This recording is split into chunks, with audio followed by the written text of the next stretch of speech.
नमस्कार, बहुत बहुत स्वागत है आपका विंध्या टाइम्स में। मैं हूं आपके साथ स्वाति। हिंदी दिवस प्रत्येक वर्ष 14 सितंबर यानी आज के दिन मनाया जाता है। 14 सितंबर 1949 को संविधान सभा ने यह निर्णय लिया कि हिंदी केंद्र सरकार की आधिकारिक भाषा होगी, क्योंकि भारत में अधिकतर क्षेत्रों में ज़्यादातर हिंदी भाषा बोली जाती थी। इसने हिंदी को राजभाषा बनाने का निर्णय लिया गया और इसी निर्णय के महत्व को प्रतिपादित करने तथा हिंदी को प्रत्येक क्षेत्र में प्रसारित करने के लिए वर्ष 1953 से पूरे भारत में 14 सितंबर को प्रतिवर्ष हिंदी दिवस के रूप में मनाया जाता है। स्वतंत्रता प्राप्ति के बाद हिंदी को आधिकारिक भाषा के रूप में स्थापित करवाने के लिए काका कालेलकर, हजारी प्रसाद द्विवेदी, सेठ गोविंद दास आदि साहित्यकारों को साथ लेकर राजेंद्र सिंह ने अथक प्रयास किए। इसका मुख्य उद्देश्य वर्ष में एक दिन इस बात को लोगों के समक्ष रखना है कि जब तक वे हिंदी का उपयोग पूर्ण रूप से नहीं करेंगे, तब तक हिंदी भाषा का विकास नहीं हो सकता है। इस एक दिन सभी सरकारी कार्यालयों में अंग्रेजी के स्थान पर हिंदी का उपयोग करने की सलाह दी जाती है। इसके अतिरिक्त जो वर्ष भर हिंदी में अच्छे विकास कार्य करता है और अपने कार्य में हिंदी का अच्छी तरह से उपयोग करता है, उसे पुरस्कार द्वारा सम्मानित भी किया जाता है।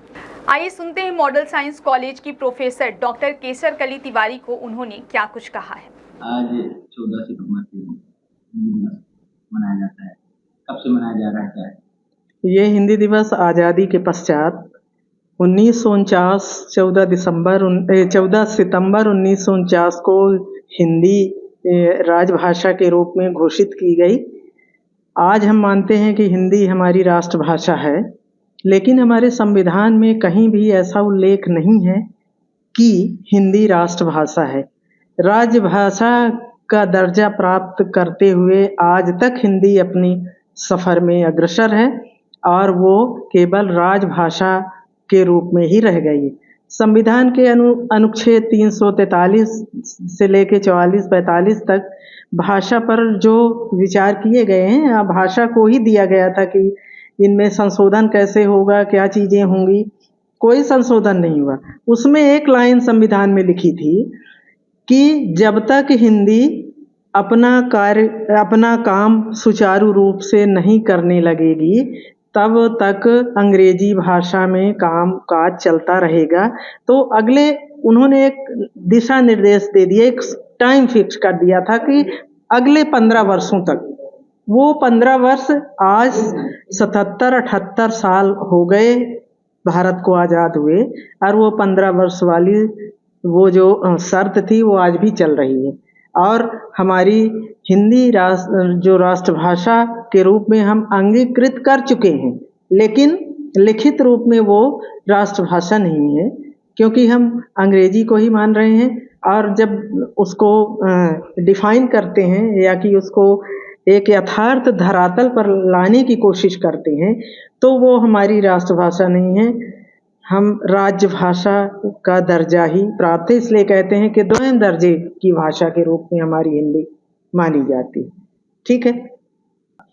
आजकल के युवा हिंदी को उतना महत्व नहीं दे रहे हैं जितना कि वो अंग्रेजी भाषा को महत्व दे रहे हैं, क्योंकि आज अंग्रेजियत पाश्चात्य सभ्यता हमारे ऊपर हावी है, चाहे वो किसी रूप में है। वेस्टर्न म्यूजिक सुनते हैं, वेस्टर्न वो वेशभूषा पहनते हैं, वस्त्र पहनते हैं।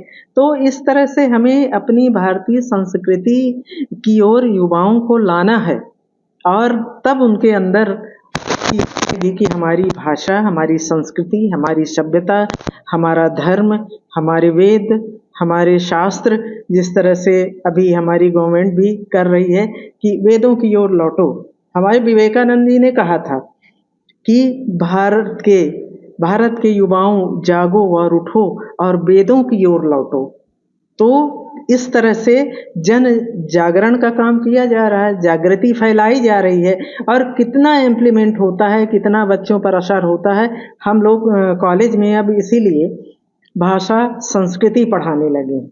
संस्कृति पर उन्हें बताते हैं अपना धर्म क्या है, हमारे धर्मों में राम की क्या भूमिका है, ये सारी चीज़ें हम उन्हें बताते हैं, क्योंकि हमें अपने वेदों की ओर लौटना है, हम अपनी संस्कृति को संरक्षित करना है, अपनी सभ्यता को इम्प्लीमेंट करना है, रखना है। इसलिए युवाओं के अंदर अभी हमें ये इम्प्लीमेंट करना है। बहुत कुछ परिवर्तन हो रहा है, लेकिन एक सतही रूप में परिवर्तन अभी नहीं है।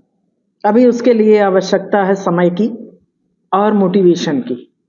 आप हिंदी से प्रोफेसर, हाँ, और ये जो कल्चर चल रहा है इसमें करना है, और युवाओं को क्या संदेश देना चाहिए? हम संदेश ये देते हैं कि कोई भी भाषा बुरी नहीं होती है, कोई भी सभ्यता बुरी नहीं है, लेकिन अपनी अहमियत को, अपनी संस्कृति को, अपनी सभ्यता पर गर्व करो, उसकी ओर लौटो और उन्हें जानो। बड़े दुख की बात है कि हम भारत के हैं और भारत के धर्म, उनकी संस्कृति को ही हम नहीं जान पाते हैं।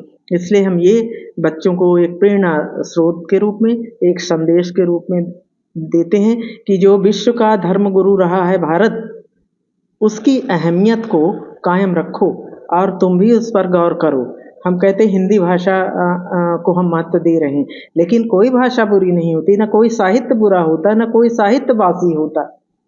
सब एक कालजयी रचनाएं होती है, एक कालजयी भाषा होती है और एक कालजयी साहित्य होता है जो युगों युगों जन्म जन्मांतर तक चलता रहता है। इसलिए हमें अपने युवाओं को प्रेरित करना है कि जागो और समझो और उस पर अमल करो, और उस पर चलोगे तो भारत पुनः वही विश्व धर्मगुरु के रूप में स्थापित हो सकता है। ये कोई अतिशयोक्ति नहीं है।